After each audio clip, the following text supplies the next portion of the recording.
Hi everyone. There's this one video of Carl Sagan that I've been thinking about a lot recently. In the video, he's standing in one corner of this enormous library, and he says, if you read one book every week from now until the day you die, which to be clear, is a lot of books, probably more than the average person reads, definitely more than the average person reads.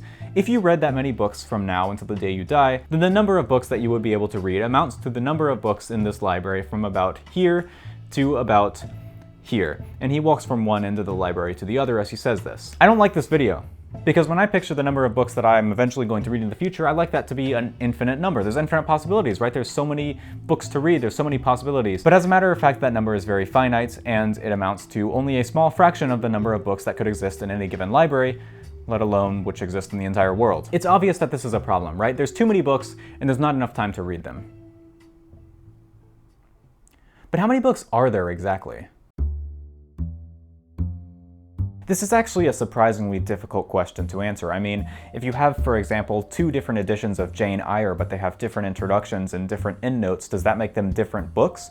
Or what about short story collections that might include some but not all of the same short stories as other short story collections? And what about books that are sometimes published as multiple volumes and other times published as the same volume? And that's not even getting into all the things which are basically books but which are not usually published like books, like web fiction, or things which are published like books but which are not really books, like this little thing. This is like some tourist book that I picked up in Belgium, and I mean, look, it's just a bunch of decontextualized panels from Tintin books.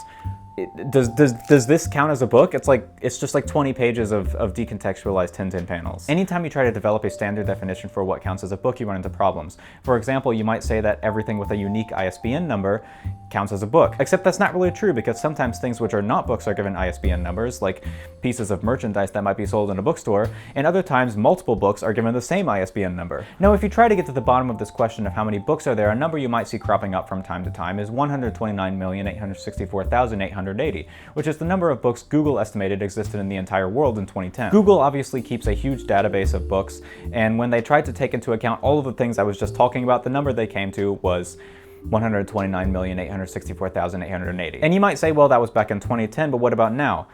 Well, that's also a very difficult question to answer. If you're trying to figure out how many books are traditionally published in the entire world every year, you might see numbers ranging from 500,000 to 2.2 million. But that's just traditionally published books. If you try to take into account self-published books as well, the number goes up to something like 3 or 4 million. And that's still not taking into account things like fan fiction and web fiction that get published all the time online, but not as books. There are so many different ways to quote-unquote publish your writing online that there's basically no way of knowing how many quote-unquote books exist. Because at the end of the day, the world is a lot less well documented than you might think. There are just so many words and combinations of words floating out there online, incidentally all of which are being used to train AI models to produce even more combinations of words to float out there online as well and make this whole thing even more complicated to keep track of. Although technically speaking, every single possible combination of words, or to be more precise, every single possible combination of letters in the English alphabet amounting to no more than 3,200 characters, already exists online on the Library of Babel website, named after the Jorge Luis Borges story of the same name. This online library catalogs every book that ever has been, could be, or will be written, which amounts to about 10 to the 4,677 books. And these books already exist on the website. They're not generated when you log in randomly. They're already there. So if you wanted an upper bound of the number of books that exist in the entire world, 10 to the 4,677 is a good place to start. Of course, I doubt anyone would be interested in actually reading every book in the Library of Babel, even if you were some kind of immortal demigod who could, because most of the books are just gibberish. But even if you took out all the books that are just gibberish and left behind the ones with semantic meaning, there's a good amount of reading in there. You know, there's a lot of reading. The point, though, the whole reason I'm saying all of this, aside from that I think it's kind of interesting, is that there are too many books. There's too much stuff to read. There's too much. Now you might think, well, this is kind of a modern problem. After the advent of self-publishing, now it's easier than ever for people to get their words out, and so there's way more books than anyone could ever read. But this goes back a lot farther than that, actually. And then you might say, well, ever since the advent of the printing press, there are more books than anyone could ever read in their lifetime. But it actually goes back farther than that. People have been complaining that there's too much stuff to read, basically for as long as there have been things to read. Starting in the early Middle Ages, if we looked at the number of manuscripts that were produced annually in Western Europe as a whole, that number would be something like 120. which isn't really a whole lot, especially when you take into consideration that this is the number of manuscripts that were produced, not the number of unique titles. A lot of these books would have just been new copies of already existing books. I mean, the only reason we have any books from antiquity at all is because medieval monks copied them out over and over and over again, and the books they didn't feel like doing that with every few hundred years of the books that we don't have anymore. And of course, as I'm sure you're all well aware, books were obscenely expensive back then. Only the very wealthy could afford them. But interestingly, even if we assume that only half of these, on average, 120 manuscripts being produced every year are new titles, that's still a lot of books to keep up with if you can afford it. And we know this is a problem because by the late Middle Ages, we started to see the advent of books that were themselves just catalogs of other books that were designed to help people pick and choose what books to read and synthesize vast quantities of information. These catalogs were already something that existed in noble libraries at the time the printing press came onto the scene, but after that event, oh boy, there was a profusion of them. Which brings me to a very interesting paper called Reading Strategies for Coping with Information Overload circa 1550 to 1700, in which historian Anne Blair discusses all the myriad ways in which this too many books problem manifested itself during this period. She notes, for instance, that the size of personal libraries exploded during this period. If you were a wealthy aristocrat in the late 15th century, you might have had something like 60 books in your personal collection. But if you lived in the late 16th century, it could easily have been 1,000 books, and if you lived in the early 18th century, it could easily have been 3,000 books or more. I don't actually know how many books I own, but I wouldn't be surprised if it's something like 1,000, which is interesting because that would make me tremendously wealthier than the average 15th century aristocrat. As we all know, after all, books are the only worthwhile measure of wealth. An anecdote from this paper that I find very fascinating is the way that the depiction of scholars in art changed over time. Before the year 1200 or so, it was never the case that you had depictions of scholars with multiple different books arranged all around them, whereas by the year 1400, this was becoming increasingly common, and then by the early modern period, this was the way that scholars were usually depicted. If you think of that scene of Gandalf in the library of Minas Tirith with all these scrolls and papers everywhere around him, this is kind of what we imagine scholarship to look like nowadays. But this image is really the product of the profusion of books in the late Middle Ages and the early modern period. Okay, you might say, so if this has been a problem for much longer than the existence of ebooks and self-publishing, then how did people in the past cope with it? How did they choose what to read and what not to read, and how did they have enough time to do so? Well, as I said earlier, this has been a problem for basically as long as there have been things to read, and in fact, people have been talking about it since ancient times. For example, there's a letter by Seneca the Younger to his friend Lucilius written in the 1st century AD, which resonates with me a little bit more than I would care to admit. He wrote, "Be careful lest this reading of many authors and books of every sort may tend to make you discursive and unsteady. You must linger among a limited number of master thinkers and digest their works if you would derive ideas which shall win firm hold in your mind. Everywhere means nowhere. When a person spends all his time in foreign travel, he ends by having many acquaintances but no friends. And the same thing must hold true of men who seek intimate acquaintance with no single author, but visit them all in a hasty and hurried manner." Okay, Seneca, thank you very much. Guilty as charged. He then goes on to say, "Since you cannot read all the books which you may possess, it is enough to possess only as many books as you can read."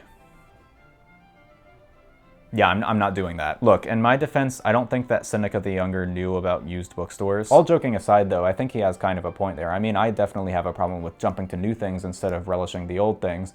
And I would probably benefit a lot from rereading books, which is something I do very rarely because I'm always like, well, I would rather read something new instead of read something I've already read before. However, I do have my misgivings because just because a book is well regarded and famous doesn't mean it's worth your time personally. And second of all, even if you only limited yourself to the very famous, the very best books ever written, there's still too many of those to read. You're never going to get to them all no matter how hard you try, yet alone relish them all and think deeply about them all and take notes on them all. It's kind of like the exploration-exploitation trade-off in machine learning. Like if you're trying to get an AI model to play a video game or something, you have to find a way to get the model not to just spam a given source of reward, but actually go off and look for other sources of reward.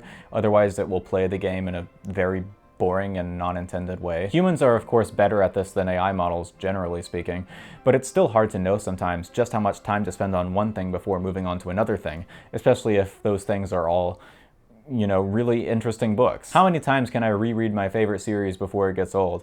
I mean, on the one hand, it might never seem to get old, but on the other hand, maybe there's some other series or book out there that I would really love if I just gave it a chance instead of reading the same thing over and over again. Another way that people have coped with this problem is to use different strategies for reading different types of books. For example, Francis Bacon said, quote, "Some books are to be read only in parts, others to be read but not curiously, others to be read wholly and with diligence and attention. And this makes a lot of sense, right? Sometimes books are just so long that you don't have time to read everything, so you might skip certain chapters or skip the prologue. I personally hate this. I think there is something so tragic about not being able to digest a book fully, and I'm also kind of obsessive about keeping track of how many books I read, and if I only read like 50% of a book, does that count as having read the book? This stuff gets in your head. Surely I'm not the only one who's like this. Okay, please tell me if you can relate. It really sucks, but deep reading is oftentimes at odds with wide reading. I want to read both deeply and widely, but you can't. It's the exploration-exploitation trade-off. So maybe what you have to do is you have to decide which books you want to go really in-depth into, and which books you're okay skipping over a little bit. And it's easy to figure out, well, maybe if there's a really long, dry nonfiction book, you might only want to read the chapters that are interesting to you, whereas if you're reading a novel, it's harder to skip sections, although some people do. You just have to find what works for you. But either way, there have been hundreds of years of people talking about this very problem, and it's not going away anytime soon. At the end of the day, I don't really think it's that useful to dwell for long periods of time on how many books there are to read and how little time there is to read them. It can sometimes be the thing that gets you out of a reading slump, but it can also lead you into a state of apathy. I mean, it certainly does for me. Sometimes when I think about how many books there are, I think, oh man, I have to choose very carefully which books I read because this is going to be a book that I read and this is going to be a book I don't read, and then I get all stressed out and I don't want to read anything. There's probably an optimal amount of time for every individual person to spend thinking about this problem, and for me, that optimal amount of time happens to be not very much time at all. I hate reducing the joy of reading down to things like numbers and statistics. I mean, they can be useful, of course, but they can also be misleading. Yes, there are too many books, and yes, there isn't enough time to read them, but I also think it's useful to think on the positive side. I mean, for most of history, books were obscenely expensive, and now they're affordable to the average person, so I think that's pretty cool. And even if you don't have access to physical books, if you have access to the internet, then you have access to so many non-copyrighted or public domain books that are just sitting out there waiting for you to discover. Anyway, that's all I have to say about that. Thanks for watching, subscribe to my channel, and I should probably get back to reading.